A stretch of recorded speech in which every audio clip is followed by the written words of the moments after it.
کە بە پێ ڕێوایەتەکان بە توڵ و تەفسیل و درێژی باس کرا. ئومەتی پێغەمبەری خوا صلی الله علیه و آله وسلم بە درێژایی مێژوو ئێستا ئەمڕۆ هەندێک ئەفکار هەیە پێکەوە ژیانی ئاشتیانە و نازام چی ئەم شتانە کافر و بێدین بەردەوام فویان پێ ئەکەن تەنها بۆ ئەوەی ئیثارەی فتنەکەن لە بینی موسڵمانانە. یعنی بیرکەنەوە سێمە لە هەڵەبجەی خۆمانە زەمانێکی زۆر یەهودی لەناو هەڵەبجا بوون و کەسی شەقینەوە بەسەریانەوە. بۆ چونکە زەمانێکی زۆر گەورە هەیە لە ئومەتی ئیسلامی و هەڵە بەرامبەر بە کەس ناکەن. ممکنە بەرامبەرەکە هەڵە بەرامبەر بە من بکە، بەس من بە هیچ شێوازە هەڵم نییە بەرامبەری.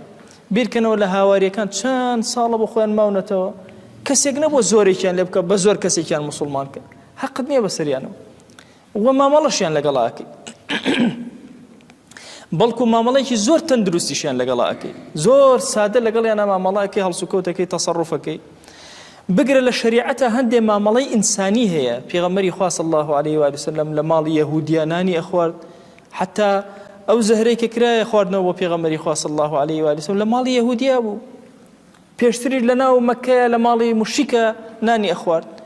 یعنی هەندێک جار گەنج پرسیارم لێ ئەکەن ماوەسا فڵان کەس مەسەلەن پارەکەی ئایا حرامە، ئایا ئێمە لەگەڵ ماڵیان تەعامولکەین تەعامول نەکەین. تەسەورکەن هەموو مشرکینی قوڕیش کۆبوونەوە ویسیان کەعبە چاکەنەوە وتیان پارەی حەڵاڵی تێکەین.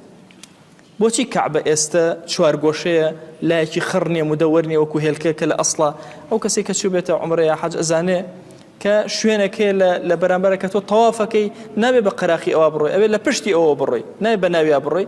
ئەوە هەیکەلێکە کراوە وەکو مانگێک چۆنە ئەوە لە بەرامبەر کەعبە دانراوە. لە ئەسڵا کەعبە تا ئەوێ کەعبە بوو. هەموو مشرکینی قوڕیش کۆبوونەوە وتیان پارەی ڕیبا و بەغی واتە پارەی ڕیبا و پارەی ئافرەت بە ئافرەت پەیاکردن ئەو دوو پارەیە با نەکەینە ناو ئەوە. هەمویان کۆبوونەوە ئەوانیان پێ پەیا نەبوو کە کەعبە چاکەنەوە. پارەکەیان مەوادیان هەموو حەرام بوو.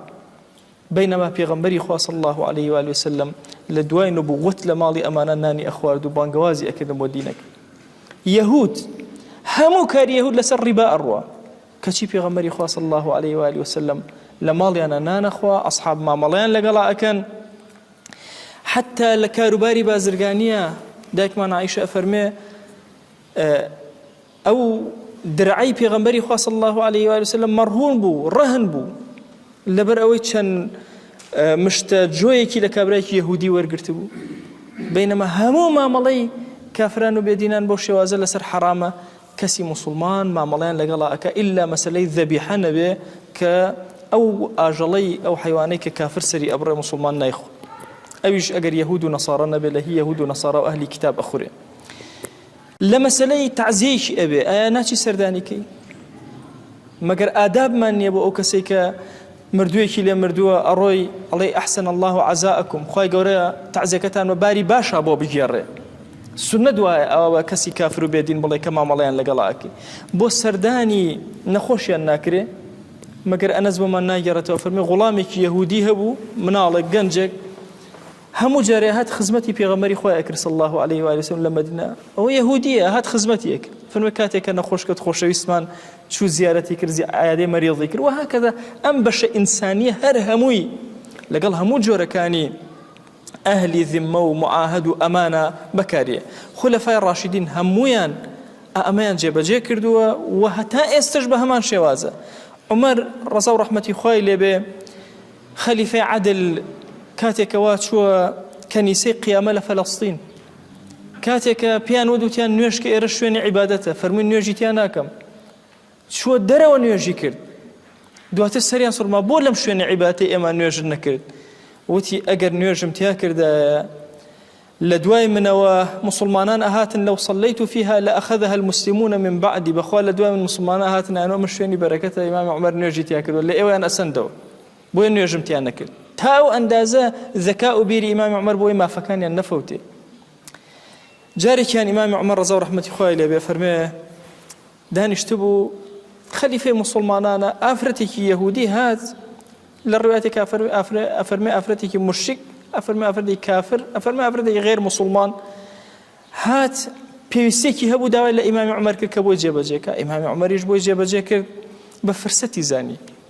فدعاها إلى الإسلام فأبت بانگوازی کرد بۆ ئیسلام بەشک و مسلمان بی باسێکی ئیسلامی بۆ کرد. ئافرەتەکەش ئیبای کردوتی من مسلمان نابم. ڕێگەی داوتی بڕۆ ئەفەرمێ ثم أخذ يراجع نفسه دوای ئیمامی عومەر زۆر پەشیمان هەر بەسەر خۆیان ئەچۆوە زۆر پەشیمان بوو اینجا دوعای دەستی بەرزەکرێ دوعای کرد ئەیوە اللهم أرشدت ولم أكره خوایە خۆ ئاگاداری بەخوا ئێرشادی ئەم ژنم کرد زۆرم لێ نەکرد بۆیە موسڵمان بێ تصور کە ئەمە طبیعەتی ئەهلی موسڵمان و مامەڵەیانە لەگەڵ غەیرە دینە لە هەموو عەقیدە و ئەدیانەکان بۆیە کە ئومەتی ئیسلامی جاریتریەتەوە سەردەور ئەوە نییە هەموو جیهان جێگەی نەبێتەوە لەژێر ئەما و ئیتر هەموو جیهان بەرامبەری بوەستێتەوە بەڵکو ئەو عەدلەی کە ئومەتی ئیسلامی بەرپای ئەکا هەموو کافران و بێدینان ئیسراحەتەکەن